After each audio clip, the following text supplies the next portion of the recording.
Ma'am, ito po, pero ang mga nakasampak kaso doon sa kaya natin sa mga alis ay pagtindap, sabi na pagtindap na dati Pangulong Rodrigo Duterte.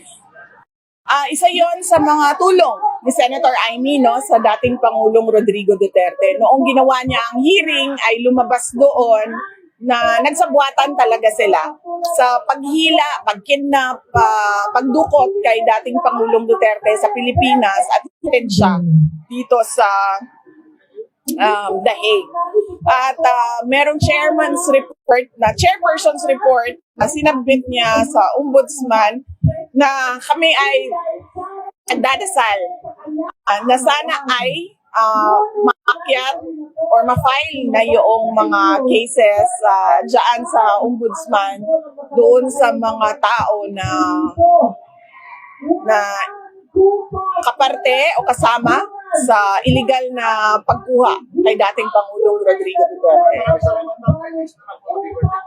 Liwanag ang pag-aresto kay dating Pangulo ay bahagi ng malawakang pagsisikap ng gobyerno na pabagsakin ang mga Duterte bago mag-2028 election pa.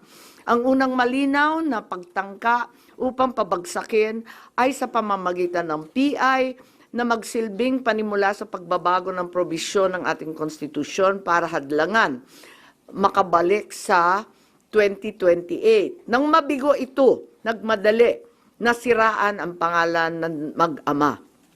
Noong Mayo 2024, sinimulan na ng Kongreso sa Committee ng Human Rights ang pagsisiyasat tungkol sa EJK, pinalawak noong Agosto 2024 at doon na nagmula ang pagbuo ng Quadcom.